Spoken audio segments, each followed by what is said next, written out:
নমস্কার। শ্রীমদ্ ভাগবত গীতা ষষ্ঠ অধ্যায় ধ্যান যোগ শ্লোক 8। জ্ঞান বিজ্ঞান তৃপ্তাত্মা কুটস্থ বিজিতেন্দ্রিয় যুক্ত ইতুচ্যতে যোগী সমালোষ্টাস্ম কাঞ্চন।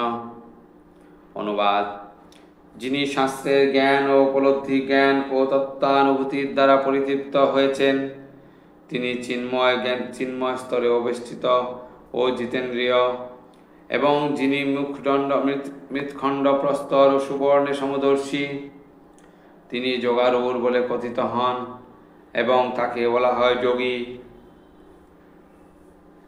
তাৎপর্য: পরম তত্ত্বের অনুভূতি না হলে পুঁথিগত বিদ্যার কোনো সার্থকতা নেই। শাস্ত্রে বলা হয়েছে, অত শ্রীকৃষ্ণ নামাদে ন ভবেদগ্রাহমেন্দ্রিয়ৈ সেবান্মুখে জিহ্বাদৈ স্বয়মেব পুরত্যাদ। অর্থাৎ,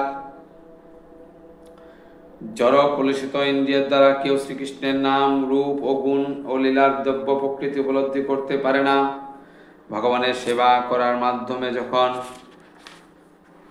দিব্য চেতনার উন্মেষ হয়, তখন ভগবানের অপ্রাকৃত নাম, রূপ, গুণ ও লীলার চিন্ময় স্বরূপ তার কাছে অনুভূত হয়। এই ভগবদ্গীতা কৃষ্ণ ভাবনার বিজ্ঞান। কেবল লৌকিক পণ্ডিতের দ্বারা কৃষ্ণ ভাবনা লাভ করা যায় না।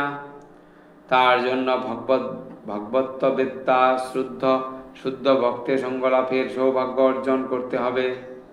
ভগবান শ্রীকৃষ্ণের কৃপার ফলে কৃষ্ণ ভাবনাময় মহাত্মা ভগবতের উপলব্ধি করতে পারেন, কারণ তিনি শুদ্ধ ভক্তির দ্বারা পরিতৃপ্ত হয়ে থাকেন।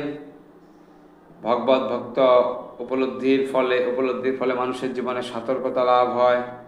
অপ্রাকৃত জ্ঞানের প্রভাবে বিশ্বাস সুদৃঢ় হয়, কিন্তু পুঁথিগত বিদ্যার ফলে আপাত পরম্পরা বিরোধী বিনয়ের বিষয়ের দ্বারা সহজেই মহাচ্ছন্ন ও বিভ্রান্ত হয়ে পড়ার মতো সম্ভাবনা থাকে।